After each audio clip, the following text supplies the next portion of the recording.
Was Venezuela's President Nicolás Maduro captured for U.S. national security reasons or for oil, natural resources, and an imperialist regime change? Well, Connor Pfeiffer, Senior Director of Government Relations at FDD Action, joins us now. So, Connor, why do you think Trump made this dramatic move? Well, Raj, thanks again for having me. Trump made this move because the Venezuelan regime under Nicolas Maduro was a significant threat to U.S. national security. Venezuela is a major point of export for deadly drugs like cocaine coming into the United States. Venezuela under Maduro was also a forward operating base for America's greatest adversaries, China, Russia, and Iran, just 600 miles from U.S. soil in the Virgin Islands in Puerto Rico. So there's a clear national security threat that Maduro posed to the United States from hosting terrorist groups like Hezbollah, the ELN, and the FARC in his territory, to exporting drugs, to supporting drug cartels, even in Mexico. This was a significant threat, and it provided a country twice the size of California where China, Russia, and Iran could operate close to U.S. soil. So taking him out not only advanced U.S. national security, but also was a law enforcement operation. Maduro was indicted in 2020 under the first Trump administration for drug trafficking. That indictment was upheld under the Biden administration and continued under the second Trump administration. So this wasn't some kind of regime change grab bag, but rather an effort to enforce U.S. law and protect U.S. national security. Well, Connor, let me play devil's advocate. You know, people will point to Iraq and say, oh, well, we drummed up some things, some WMD, this, that, and the other, as an excuse to basically what we've been talking about, you know, go into Iraq and get oil. And so the people that are not a fans of what Trump would say, or what Trump did, would say, hey, you know, look at Venezuela's natural resources, rare earth minerals, oil. Yeah, this whole drug thing is a facade to basically have the United States go in there and grab everything. You've already kind of mentioned this, but how would you respond to that person? No, of course. Happy to address that, Raj. So I'd say a couple things. First is, yes, Venezuela has one of the world's largest proven oil reserves. But what's happening right now is the proceeds from the sale of those reserves are going to support a regime that leads a designated terrorist organization. And that oil is being sold to mostly to China in violation of U.S. sanctions at a sanctions discounted price. It represents 7% of China's oil imports. So right now, very close to the United States, we have oil that is sanctioned by the U.S. under U.S. law being sold to China for cheap in order to help fuel China's economy. Additionally, the Maduro regime has not been recognized as the government of Venezuela by the United States since 2019. And in 2024, they had an election in Venezuela where they barred that leader of the opposition, Marina Corina Machado, who just won the Nobel Peace Prize, from running. Then they had a standing candidate, Edmundo Gonzalez, who ran, and he won the election. The opposition collected the tally sheets for most of the polling places, and he won more than 70% of the vote. And then Maduro stole the election and continued in power. So this isn't regime change because the Maduro regime isn't the legitimate government of Venezuela. There is an opposition that won an election that is, you know, in theory, after a transition, could take power and has democratic legitimacy. So this isn't the U.S. going in and saying, we think that this is who we think should be the government of Venezuela.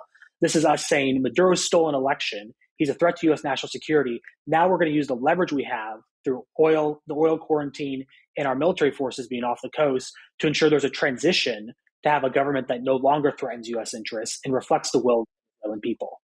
That's very clarifying. You mentioned this other question that I have, which is how are countries like China, Russia, Iran, I guess you could call them American adversaries, how are they reacting to this news? I think the reaction has been extremely concerned. But at the same time, I think it's telling the lack of reaction, right? Maduro is one of China, Russia, and Iran's greatest partners in the world, maybe behind North Korea. And yet they did almost nothing to help prevent this outcome. And Maduro, so it shows the kind of hollowness of their ability to support partners overseas. China has more than $60 billion of projects they've financed in Venezuela.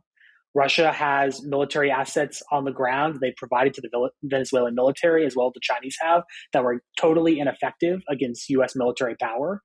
And the Iranians have long used Venezuela as an operating base for Hezbollah, the Islamic Revolutionary Guard Corps, and other elements of the Iranian regime. And so while they'll protest it diplomatically, give speeches at the UN, put out statements, the reality was they can do nothing about it. And that's because the Trump administration is reasserting American preeminence in the Western Hemisphere. You've used the words and other outlets and people have used the words narco-terrorism. What do you mean by that?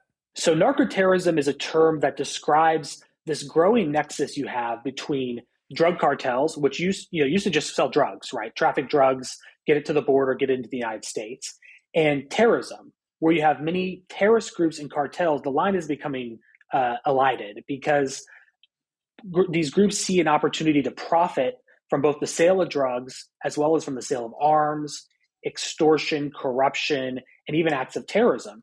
I mean, for instance, in Venezuela, in the western part of the country near the Colombian border, you have several terrorist groups, including the ELN and dissidents of the FARC, which have been designated as terrorist groups by the United States since the 90s and want to overthrow the government in Colombia, selling drugs and trafficking arms and using Venezuela as a base of operations to attack the security forces in Colombia.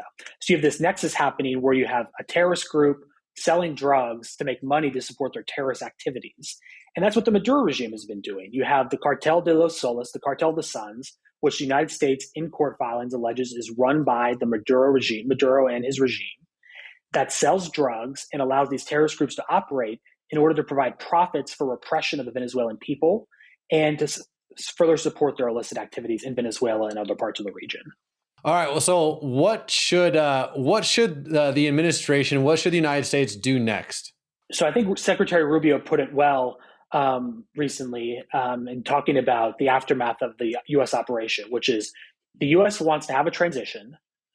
It has significant leverage to do so because of the quarantine of oil exports from Venezuela and the U.S. military presence in the region, and has three main goals in terms of U.S. national security, which is stop the drug trafficking, kick out Iran and other adversaries like Hezbollah and terrorist groups that are operating in Venezuelan territory as a threat to the United States, and stop the export of use of Venezuelan oil to support U.S. adversaries like China, Russia, and Iran.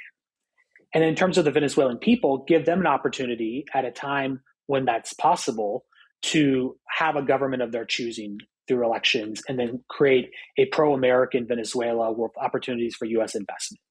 And so in order to make that possible, go ahead. No, go ahead. In order to make that possible, you have to have continued pressure on the remnants of the regime to support that kind of a transition, because there are still significant figures in power in control of the military, the security forces, who might not go along with this and will need continued U.S. pressure to make sure they comply with negotiations and demands from the United States. Okay, so maybe my last question, and we'll circle back to the original discussion. If Nicolás Maduro, his regime was not what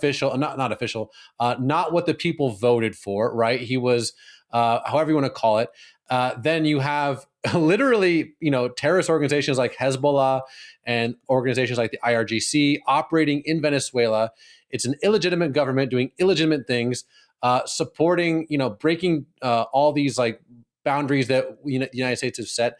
The question that I think has to be asked then is why are so many American political leaders opposed to this? This seems like, from how you're painting it, a very obvious decision that needed to be made. So why are so many American politicians lambasting the president's move here?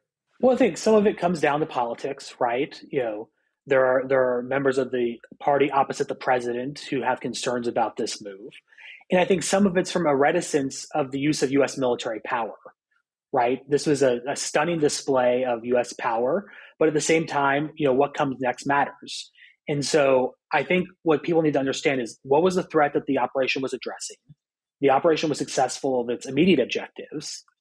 And then now the question is, what do we do next and make sure that this turns out well for the United States? Because there's famously the Pottery Barn rule. There's famously the Pottery Barn rule. If you break it, you got to take care of it, right?